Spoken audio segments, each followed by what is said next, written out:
आप सभी लोगों का आपके अपने YouTube चैनल साहित्य आप तक पर आप सबका स्वागत है। आशा करते हैं कि आप सब अच्छे होंगे। आज हम जिस विषय पर बात करने जा रहे हैं उसका नाम है रस। आज हम आप लोगों को रस की परिभाषा, उसके भेद, उसके अंग के विषय में विस्तार से बताने वाले हैं और एक एक चीज़ को क्लियर करके आपको बताएंगे। और इसके बाद आपको किसी भी परीक्षा में इसके अलावा रस कहीं से और पढ़ने की ज़रूरत नहीं पड़ेगी, ऐसा हमको विश्वास है। तो आइए चलिए शुरू करते हैं। सबसे पहले हम जानते हैं कि रस संप्रदाय के प्रणेता भरत मुनि माने जाते हैं।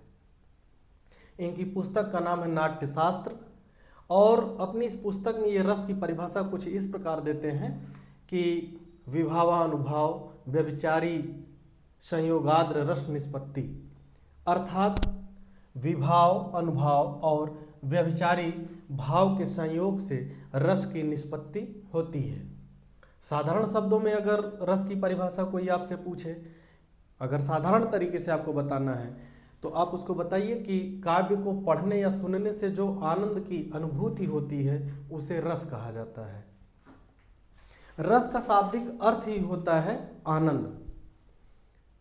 अब कैसे आप उसको समझेंगे? जैसे मान लीजिए कि कोई आप कविता पढ़े या सुने और आपको जोर की हंसी आई, तो ऐसे में उस कविता में हास्य रस होगा। जो आपको आनंद मिला, जो आप हंसे दिल खोल करके, तो उस कविता में आपको हास्य रस की प्राप्ति होती है। इसको आप देख लीजिए और लिखना चाहते हैं तो लिख सकते हैं। इसके बाद हम आगे की बात करेंगे। तो ये रस संप्रदाय के प्रणेता भरत मुनि माने जाते हैं। वे अपने ग्रंथ नाट्यशास्त्र में रस की परिभाषा कुछ इस प्रकार दिए हैं कि विभावानुभाव व्यभिचारी संयोगाद्र रस निष्पत्ति, अर्थात विभाव, अनुभव और व्यभिचारी भाव के संयोग से रस की निष्पत्ति होती है। साधारण शब्दों में परिभाषा कुछ इस प्रकार है। इनको अगर आप लिखना चाहते हैं तो लिख सकते हैं। और चलिए हम आगे अब रस के अंग के विषय में बात करते हैं।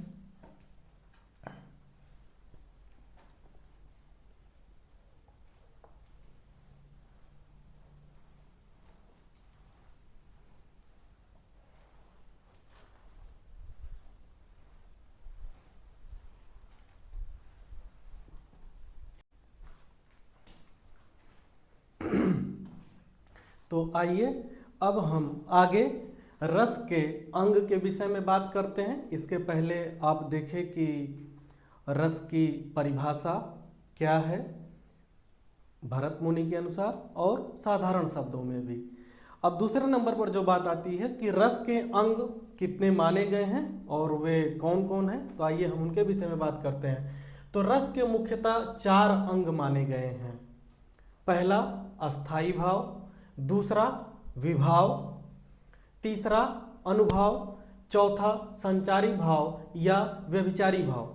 अगर आप पीछे भरत मुनि की परिभाषा के विषय में देखेंगे, ध्यान देंगे, तो परिभाषा ही कुछ इस प्रकार है कि विभाव, अनुभव, व्यभिचारी भाव संयोगाद रस निष्पत्ति, अर्थात इन सबके संयोग से ही रस की निष्पत्ति होती है। अभी सबकी परिभाषा और संख्या के विषय में हम देखते हैं। तो सबसे पहले है अस्थाई भाव। इसकी संख्या 8 मानी गई है। परिभाषा कुछ इस प्रकार है कि जो भाव हृदय में अस्थाई रूप से विद्यमान रहते हैं किंतु अनुकूल कारण पाकर ही प्रकट होते हैं, उन्हें अस्थाई भाव कहते हैं। आप अस्थाई भाव की परिभाषा को यहाँ पे समझ लीजिए। हम अस्थाई भाव क्या है, उसकी संख्या जो 8 मानी गई, उनके नाम क्या हैं, अभी हम इसके बाद जब रस का भेद आपको बताएंगे तो उसमें हम इनके नामों के विषय में और वे हैं क्या उसके विषय में आपको विस्तार से बताते हैं। दूसरे नंबर पर है विभाव। इसकी संख्या 2 है। पहला है आलंबन और दूसरा है उद्दीपन। जिन कारणों से मानव हृदय में अस्थाई भाव उत्पन्न होते हैं उन्हें विभाव कहते हैं। ये इसकी परिभाषा है। अब ये आलंबन और उद्दीपन क्या है अभी हम आपको बताते हैं बिल्कुल सरल शब्दों में। अनुभाव इसकी संख्या 4 मानी गई है, कायिक, वाचिक, आहार, सात्विक। इसकी परिभाषा हम आपको इसलिए नहीं बता रहे हैं कि ये परिभाषा आपके लिए इम्पोर्टेंट नहीं है। हम इसके विषय में एक अलग से वीडियो, छोटा सा वीडियो आपके लिए लेकर के आएंगे जिसमें आपको व्यवस्थित तरीके हम आपको समझा देंगे ताकि आप इसके विषय में जानते रहिए। यहाँ पे इसलिए नहीं बता रहे हैं क्योंकि वीडियो बहुत लंबी हो जाएगी तो महत्वपूर्ण बातें छूट जाएंगी। चौथे नंबर पर है संचारी भाव या व्यभिचारी भाव। इसकी संख्या 33 मानी गई है। इसकी परिभाषा है कि मन में संचरण करने वाले भावों को संचारी भाव कहते हैं। हम जो अपना दूसरा एक छोटा सा वीडियो लेकर के आएंगे उसमें आपको अनुभाव की परिभाषा और ये कायिक, वाचिक, आहार, सात्विक ये है क्या, इनके विषय में आपको विस्तृत तरीके से जानकारी देंगे। और ये जो संचारी भाव की संख्या 33 है इनके क्या क्या नाम है उसके विषय में हम आपको लेकर के एक वीडियो आएंगे अगली वीडियो में। अब आइए थोड़ा सा यहाँ आपको बता देते हैं फिर आगे हम बढ़ते हैं। अस्थाई भाव कहते किसे हैं? अस्थाई भाव की परिभाषा आपने पढ़ा कि हृदय में अस्थाई रूप से विद्यमान रहते हैं। तो जो ये अस्थाई भाव होते हैं ये हर मनुष्य के हृदय में हमेशा विद्यमान रहते हैं, बस कारण पा करके उत्पन्न होते हैं। जैसे आप किसी कविता को पढ़ें और पढ़ने के बाद आपको बड़ा दुख हुआ, आप उदास हो गए, तो यहाँ पे जो आपके अंदर भाव पैदा हुआ वो करुणा का पैदा हुआ। तो ऐसे में उस कविता में आप देखेंगे कि वहाँ पे आपको करुण रस मिलेगा। या कविता को पढ़ करके आपको जोर की हंसी आ गई तो ऐसे में आप देखेंगे कि वहाँ पे हास्य रस होगा। तो ये कारण पा करके उत्पन्न होते हैं। विभाव के विषय में आप देखें कि जिन कारणों से मानव हृदय में अस्थाई भाव, जिसकी परिभाषा आप ऊपर पढ़े, उत्पन्न होते हैं उन्हें विभाव कहते हैं। अब जैसे इसके दो भेद हैं, आलंबन और उद्दीपन। अब जैसे मान लीजिए कि आप जंगल से जा रहे हैं, जंगल के रास्ते आप जा रहे हैं, आपको पता है कि अस्थाई भाव आपके अंदर हमेशा विद्यमान रहते हैं। अब जंगल के रास्ते आप जा रहे हैं, आप देखते हैं कि अचानक आपके सामने भालू आ गया या शेर आ गया, तो जो अचानक से आप भय से डर जाएंगे। अब उस समय जो आपकी स्थिति होगी, आप बिल्कुल डर जाएंगे, हो सकता है रोने लगे, तेज तेज चिल्लाने लगे। तो जो ये आपके अंदर भय उत्पन्न हुआ वह रस का एक भेद है, भयानक रस। तो आप देखेंगे कि आपके अंदर वो भय उत्पन्न हुआ, ऐसे वहाँ पे भयानक रस होगा। और जो ये शेर को देखने के बाद आपके अंदर भय उत्पन्न हुआ, तो जो आप भयाक्रांत हुए वो हो जाएगा उद्दीपन। और जिसको देख करके आपके अंदर भय उत्पन्न हुआ वो हो जाएगा आलंबन। यानी शेर या भालू यहाँ हो गया आलंबन, और जो हमारे अंदर भय उत्पन्न हुआ वो हो गया उद्दीपन। अनुभव के ये 4 भेद हैं, इनकी संख्या 4 मानी गई है। नाम इनके कुछ इस प्रकार हैं। और ये आप देखेंगे कि संचारी भाव या व्यभिचारी भाव, इनकी संख्या 33 है। मन में संचरण करने वाले भावों को संचारी भाव कहते हैं। हम इनके विषय में आपको अगली वीडियो में बताएंगे, क्योंकि अभी यहाँ पे चर्चा करने से वीडियो बहुत लंबा हो जाएगा, महत्वपूर्ण बातें छूट जाएंगी। अब आइए हम लोग आगे रस के भेद और उस सब के अस्थाई भाव के विषय में बात करते हैं। इनको आप लिखना चाहते हैं तो लिख सकते हैं, आपके परीक्षा के लिए ये सारी चीजें उपयोगी हैं।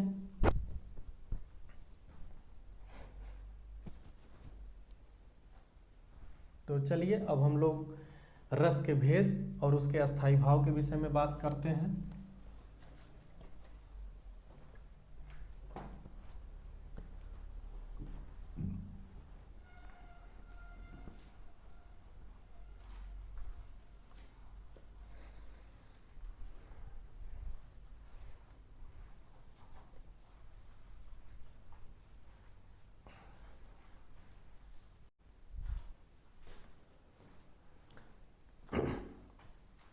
तो आइए अब हम आगे रस के भेद के विषय में बात करते हैं और उसके अस्थाई भाव के विषय में बात करते हैं। तो रस के मुख्यतः 9 भेद माने गए हैं और उनके नाम और अस्थाई भाव आप देखिए कुछ इस प्रकार है। सबसे पहले आता है श्रृंगार रस, उसका अस्थाई भाव है दाम्पत्य रति या रति का अर्थ होता है प्रेम, और ये नायक नायिका से संबंधित होता है। श्रृंगार रस के 2 भेद माने गए हैं, पहला संयोग श्रृंगार रस और दूसरा वियोग श्रृंगार रस।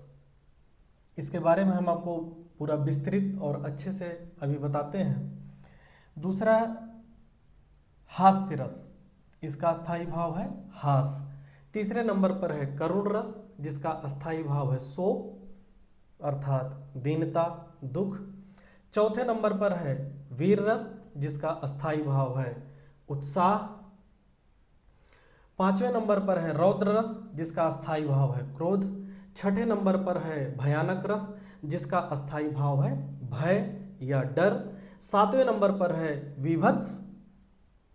विभत्स रस, जिसका अस्थाई भाव है घृणा या जुगुप्सा। 2 बच रहे हैं, हम आपको उसके बारे में भी बताते हैं। सबसे पहले थोड़ा सा यहाँ आप ये जान लीजिए कि संयोग श्रृंगार रस और वियोग श्रृंगार रस ये कहाँ होता है। जैसे आप यहाँ पे देखें कि नायक और नायिका से ये संबंधित रस होता है। तो जहाँ पे नायक और नायिका के मिलने की बात हो, अभी हम आपको वो उदाहरण के माध्यम से समझाएंगे। तो जहाँ पे नायक और नायिका के मिलने की बात हो वहाँ पे संयोग श्रृंगार रस हो जाता है, और जहाँ पे किसी कारण से नायक और नायिका के बिछुड़ने की अलग होने की बात हो वहाँ पे वियोग श्रृंगार रस होता है। जैसे मान लीजिए कि कोई किसी से प्रेम करता है और वह उससे मिल जाता है, इस तरीके की कविता में संयोग श्रृंगार रस होगा। अगर किसी कारण से उन दोनों के बीच अलगाव हो जाता है तो वहाँ पे वियोग श्रृंगार रस हो जाएगा। इसको आप लिख सकते हैं, इसको आप लिख लीजिए। और इसके बाद जो 2 रस बचे हैं उनके नाम और अस्थाई भाव के विषय में हम बात करते हैं। तो आइए उनके विषय में भी हम लोग जानते हैं।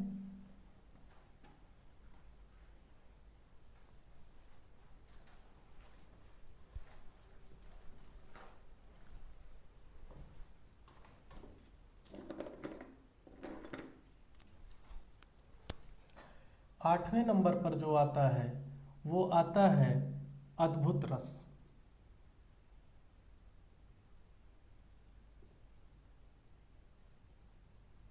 जिसका अस्थाई भाव होगा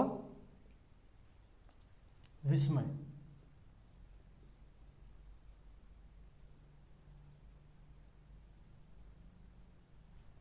जिसका अस्थाई भाव हो जाएगा विस्मय अर्थात चौंकाने वाली बात।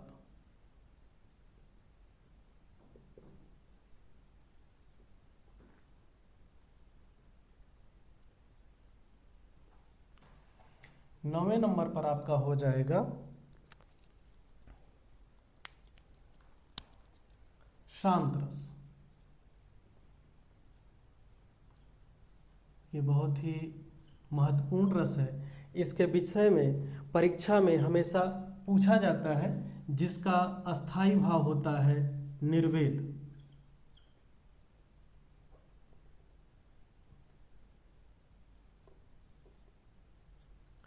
जिसका अस्थाई भाव होता है निर्वेद अर्थात वैराग्य।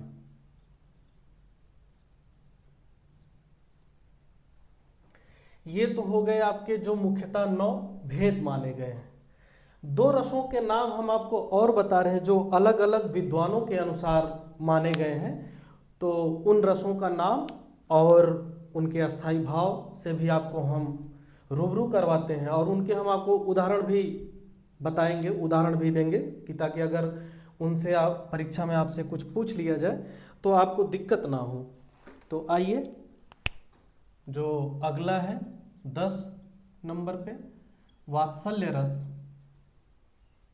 इसके विषय में भी हम आपको विस्तार से बताएंगे। और 11वें नंबर पर आता है भक्ति रस। आप सबको अगर पता होगा तो अच्छी बात है, अगर नहीं पता है तो हम आपको बताते हैं कि भक्तिकालीन काव्यधारा में कृष्ण भक्ति काव्यधारा के जो सबसे महान कवि माने गए, सर्वश्रेष्ठ कवि माने गए महाकवि सूरदास जी, उनको वात्सल्य रस का सम्राट कहा जाता है, क्योंकि भगवान कृष्ण के बचपन का जो उन्होंने मनोहारी वर्णन किया है वैसा कोई कर नहीं पाया, इसलिए इनको वात्सल्य रस का सम्राट माना जाता है महाकवि सूरदास को। उनके विषय में भी हम आगे बात करेंगे। तो आइए इस सबके अस्थाई भाव के विषय में भी बात करते हैं। इसका हो जाएगा वात्सल्य रति। वात्सल्य रति अर्थात ऐसी कविता जहां पर पुत्रवत प्रेम, मां के प्रेम की बात हो,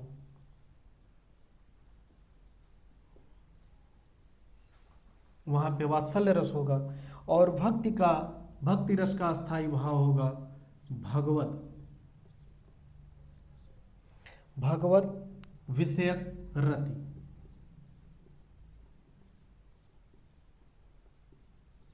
अर्थात जहां पर ईश्वर से संबंधित बातें की जाएं, जिन कविताओं में ईश्वर के भक्ति की बात की जाए, तो इस प्रकार रस की परिभाषा, रस संप्रदाय के प्रणेता, रस के अंग, उनकी परिभाषा, रस के भेद और उसके अस्थाई भाव के विषय में हम आपको बता दिए। एक चीज और बचता है, इसको आप यहाँ नोट में लिख देते हैं कि श्रृंगार रस को रसों का राजा माना गया है।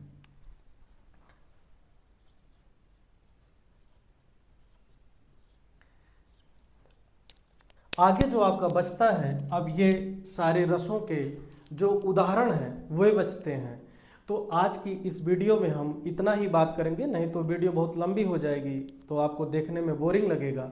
हम जस्ट जो इसका सेकंड पार्ट लेकर के आएंगे रस का, उसमें आपको ये अच्छे उदाहरण जो आपके परीक्षा में पूछे जाने योग्य हों, हम उनको लेकर के अपने सेकंड पार्ट में आपके समक्ष उपस्थित होंगे। आप इनको देख करके अपने लिए एक अच्छा सा नोट्स तब तक बना लीजिए। फिर हम रस के जो 9 भेद जो मुख्य रूप से माने गए हैं उनके, और 2 जो ये अलग अलग विद्वानों के हिसाब से माने गए हैं, इनके भी विषय में आपके समक्ष उदाहरण लेकर के बहुत जल्द उपस्थित होंगे। अगर यह वीडियो आपको पसंद आया हो, हमारी मेहनत आपको पसंद आई हो, तो चैनल को लाइक कर दीजिएगा, सब्सक्राइब कर दीजिएगा, और हमारा मेहनत आपको कैसा लगा कमेंट में ज़रूर बताइएगा। तब तक के लिए धन्यवाद। आप सभी लोगों को मेरा नमस्कार।